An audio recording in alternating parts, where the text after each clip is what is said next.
Bonjour chers étudiants, aujourd'hui nous allons travailler un exercice de recherche opérationnelle et nous allons traiter la première étape qui est la modélisation. Et pour cela, voilà, j'ai mis un énoncé, voilà l'énoncé. On va commencer par une simple lecture de l'énoncé.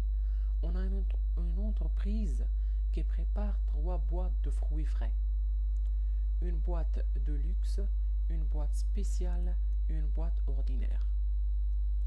La boîte de luxe contient 0,45 kg de dattes, 0,67 kg d'abricots et 0,34 kg de pêche. La boîte spéciale contient 0,56 kg de dattes, 0,34 kg d'abricots et 0,084 kg de pêche. La boîte ordinaire contient 0,45 kg de dattes et 0,22 kg d'abricots. Et l'entreprise dispose de... Voilà, ce sont les ressources de l'entreprise dont il dispose. Voilà, on nous dit l'entreprise dispose de 33,6 kg de dattes, 25,2 kg d'abricots et 10,08 kg de pêche.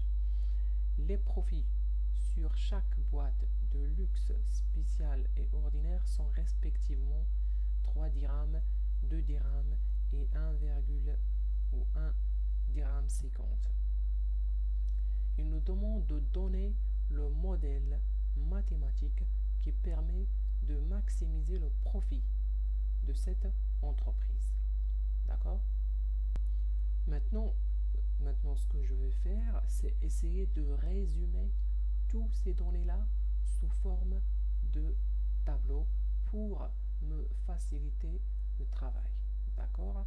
Revenons un peu aux questions où ce qu'ils nous demandent. Ils nous ont dit de donner le modèle mathématique qui permet de maximiser le profit de cette entreprise. On a déjà dit que le fait de donner le modèle mathématique, c'est-à-dire modéliser cet énoncé et l'écrire sous forme d'une équation ou d'une fonction objective plus des inéquations des contraintes, concernant les contraintes, et c'est ce que nous allons faire après le tableau. D'accord? Commençons par tracer un simple tableau juste pour résumer les données de l'énoncé. D'accord? Et nous ont dit que l'entreprise produit 3 comment dire, voilà, ils nous ont dit que l'entreprise produit 3 boîtes. D'accord? Donc, je vais mettre ici 3 colonnes. Voilà.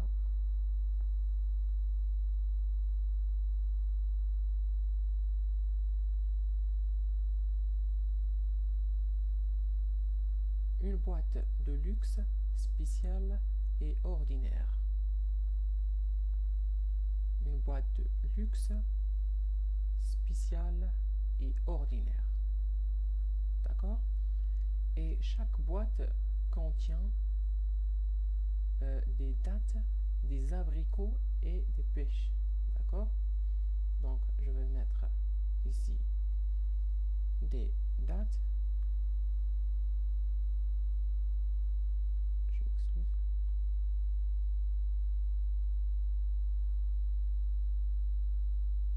Voilà, des abricots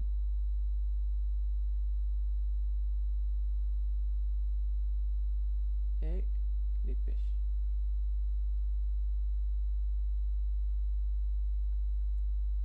Voilà.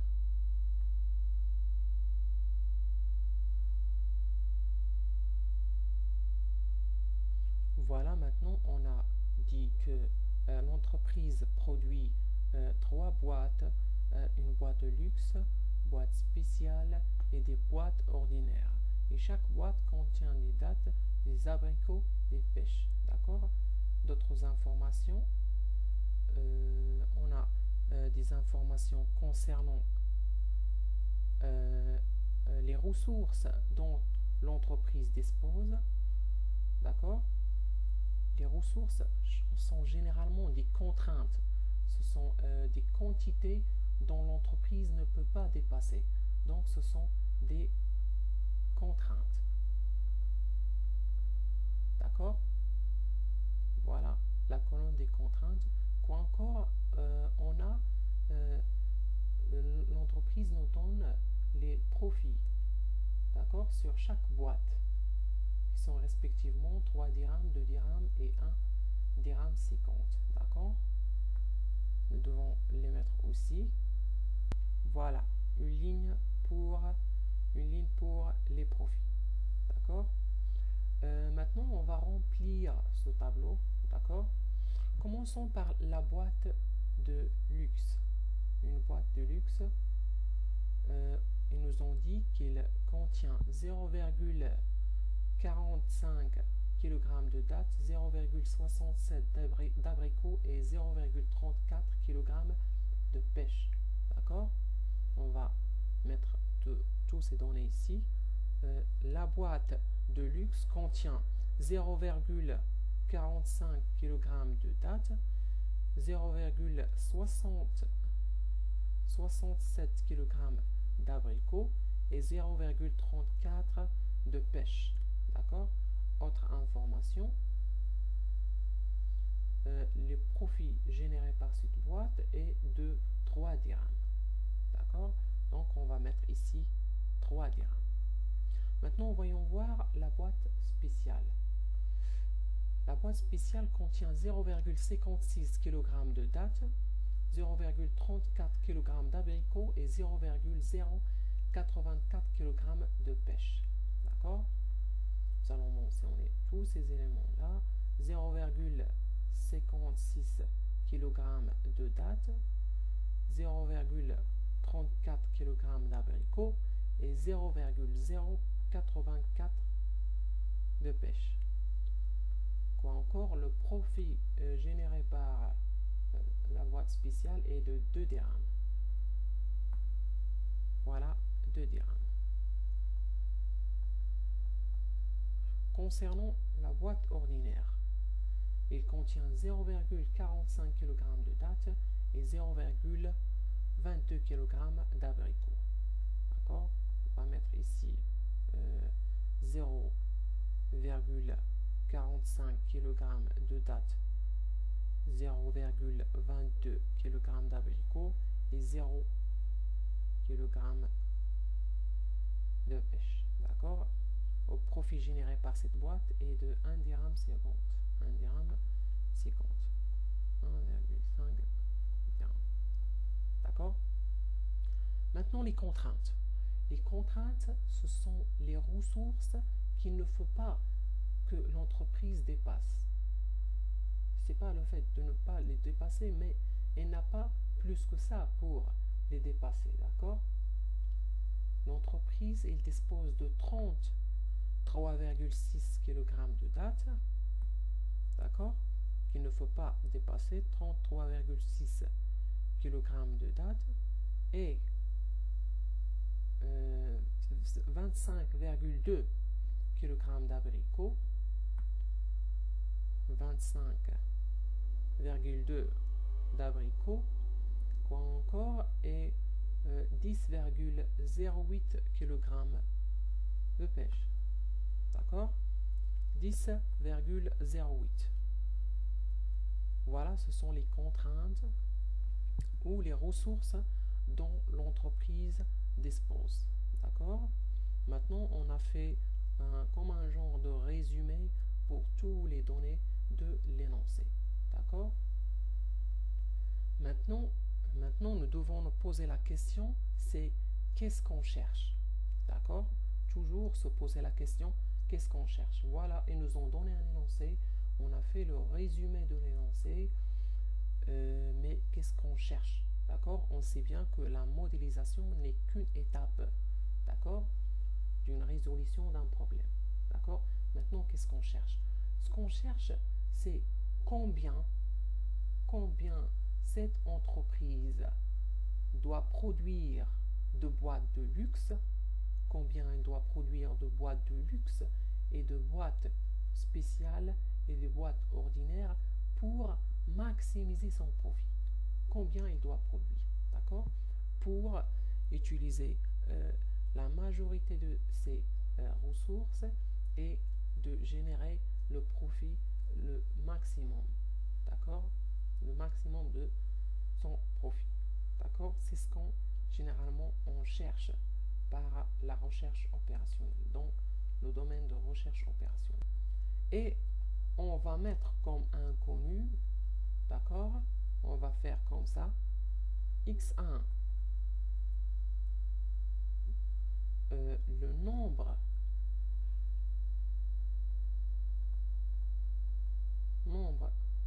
de boîtes de luxe, d'accord? x2 qui représente le nombre de boîtes spéciales et x3 c'est le nombre de boîtes ordinaires, d'accord? C'est ce que généralement on cherche. Et on cherche combien, on cherche x, à quoi est égal x, qui est la quantité de boîtes de luxe qu'il faut produire, et x2 qui est la quantité de boîtes des boîtes spéciales et combien de boîtes ordinaires. Ce sont généralement des quantités, donc ils sont inférieurs ou égal à 0, d'accord? x1, x2 et x3 doivent être supérieurs ou est égal à 0 parce que ce sont des quantités, d'accord? Maintenant, on va commencer la modélisation et on va commencer par chercher la fonction objective z. À quoi est égal? Dans la maximisation, même dans la minimisation, z représente généralement le chiffre d'affaires qu'on cherche à maximiser. D'accord? Et comment calculer un chiffre d'affaires? On fait la quantité fois le prix. D'accord? On fait la quantité fois le prix. On a ici les prix, d'accord? Ou les profits. D'accord? Et on a ici les quantités. D'accord? Donc, pour calculer le chiffre d'affaires, on n'a qu'à faire quantité fois prix plus quantité fois prix plus quantité fois prix. Bien sûr, si on a plusieurs produits avec différents prix et différentes quantités. D'accord? On a trois produits. On a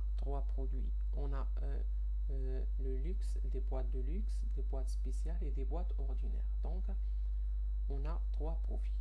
On a profit généré par les boîtes de luxe, c'est 3. Profit généré par les boîtes spéciales est de 2.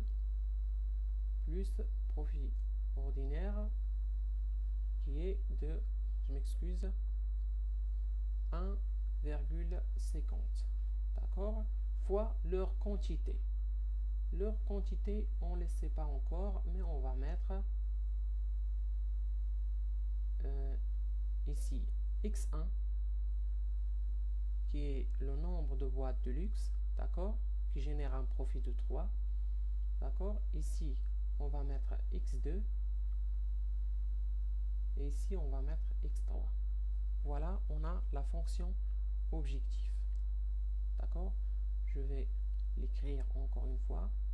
Maximisation, notre objectif est la maximisation. La fonction objectif est égale à 3x1 plus 2x2 x2 plus 1,50 x3. Voilà, on a trouvé la fonction objectif. Qu'est-ce qu'il nous reste maintenant? On a trouvé la fonction objective et il nous reste de trouver les contraintes ou les inéquations qui représentent les contraintes. D'accord? On a dit que les contraintes représentent les ressources. D'accord? Donc je vais faire comme ça. Je vais écrire date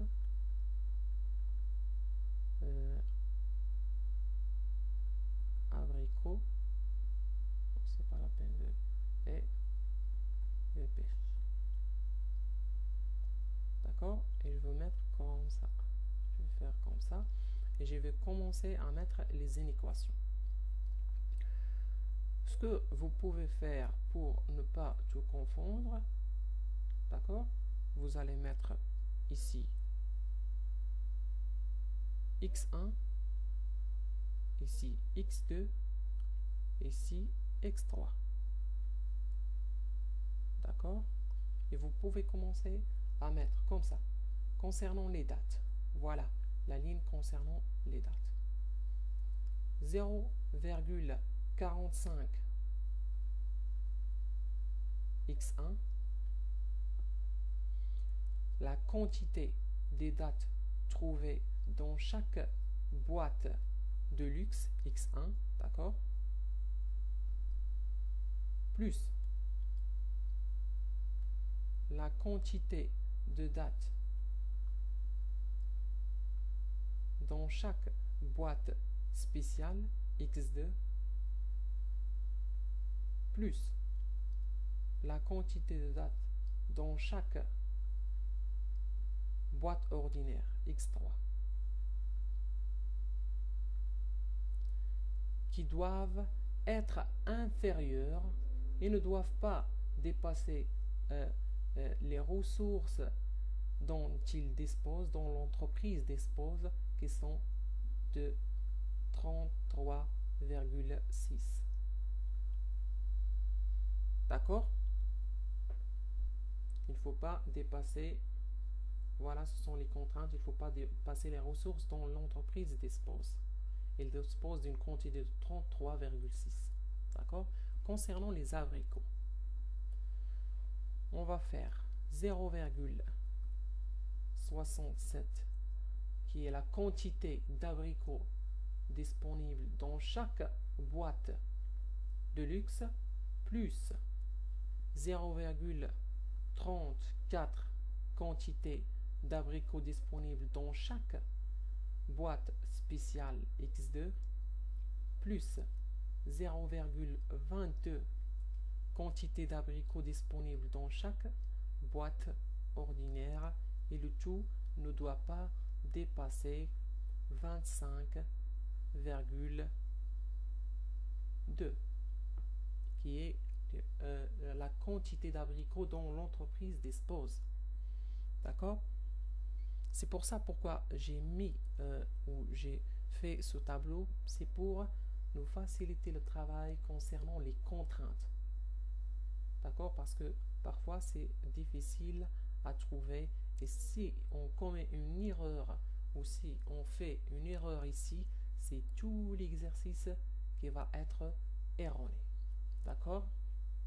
Donc ces informations sont vraiment importantes et il faut qu'ils soient comment dire, très bien vérifiés. D'accord? Et il faut être sûr de ces données, sinon ça va influencer les derniers résultats et tout l'exercice sera erroné. D'accord?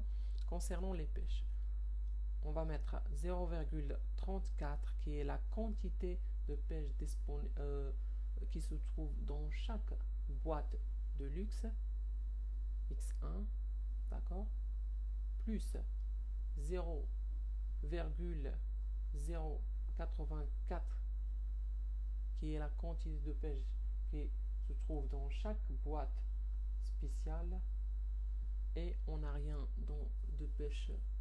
On ne met pas de pêche dans la boîte ordinaire, d'accord? Le tout doit être inférieur ou est égal à 10,08. D'accord? Maintenant, on a trouvé la fonction objectif et les contraintes. D'accord? Voilà, c'est tout concernant la modélisation.